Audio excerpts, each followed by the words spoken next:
কথা বলছে। আমাদেরই ডাক্তারের বোন, আমাদেরই বোন তিলোত্তমাকে যারা খুন করেছে, তারা তাদের মধ্যে এখনো অনেকে বাইরে ঘুরছে।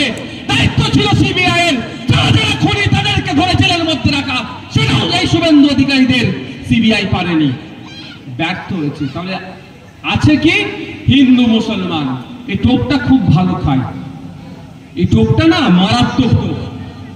দেখবেন যারা মাস্টার ধরতে যায় সব টোপ ফেল করে দিলে ভাষায় ফেলে, তাই না? ওটা একদম শেষে রাখে, ভাষায় ফেলবে, তখন বলে এই টোপেই কাজ হবে। তো এই হচ্ছে টোপটা, হচ্ছে হিন্দু মুসলমান টোপটা, মারাত্মক টোপ, সেটা এখন কাজে লাগাবে। এখন 2026 সালের ভোটের ইস্যু হচ্ছে এটাই। আমার হিন্দু ভাইদেরকে গিয়ে কি বলছে, ওয়াকফ বোর্ড এত ভয়ঙ্কর জায়গা জিনিস, যদি তুলসীতলায় এসে বলে এই তুলসীতলা ওয়াকফ বোর্ডের, সেটা ওয়াকফের হয়ে যাবে।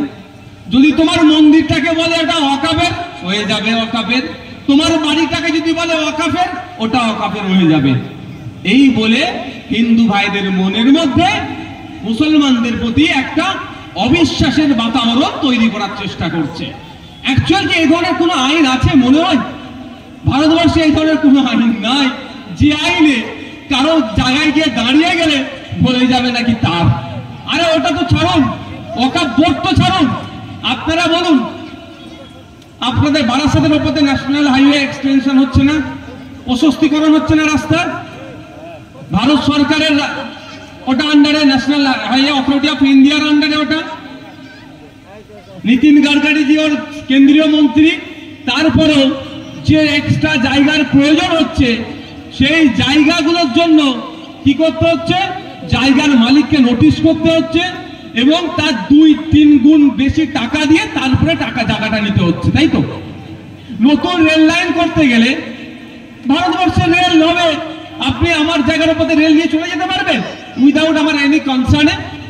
আমাকে নোটিশ করতে হবে, আমাকে ক্ষতিপূরণ দিতে হবে, তাহলে আমি আমার জায়গার উপর দিয়ে রেল নিয়ে যেতে দেবো। এই আইন দেশের কাজের জন্য লাগছে, তারপরেও। তাহলে বলুন, ওয়াকফ বোর্ডের এতটা ক্ষমতা আছে আপনার জায়গায় দাঁড়াবে আর আপনাকে বলে দেবে ওটা ওয়াকফের জায়গা? এটা সম্পূর্ণরূপে মিথ্যাচার করছে। মিথ্যাচার করে হিন্দু মুসলিমের ঐক্যের মধ্যে বিভেদ লাগানোর চেষ্টা করছে। আমি আপনাদের উদাহরণ দিলে বুঝতে পারবে যে ওয়াকফ বোর্ডের কতটা ক্ষমতা আছে আর কতটুকু ক্ষমতা, কতটা আছে বা কতটুকু আছে জানতে পারবেন। এই মুহূর্তে 2022 সালে আমরা একটা আরটিআই করেছিলাম। সে আরটিআই এর রিপোর্ট অনুযায়ী পশ্চিমবাংলায় ৭৬,০০০ বিঘা, কম করে ৭৬,০০০ বিঘা ওয়াকফ সম্পত্তি বেহাত হয়ে আছে। অর্থাৎ ওয়াকফ বোর্ডের নিজস্ব সম্পত্তি কত? ৭৬,০০০ বিঘা, সেটা উদ্ধার করতে পারেনি।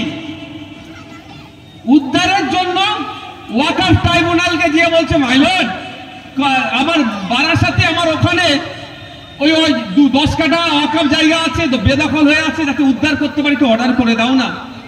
ওয়াকফ ট্রাইব্যুনালে হচ্ছে না, কলকাতা হাইকোর্টে যে বলছে, মাই লর্ড, আমাকে আমার জায়গাটা যাতে উদ্ধার করতে পারি, ওয়াকফ বোর্ড বলছে কোর্টকে তার অর্ডার করো। তা না হচ্ছে যখন সুপ্রিম কোর্টে চলে যাচ্ছে।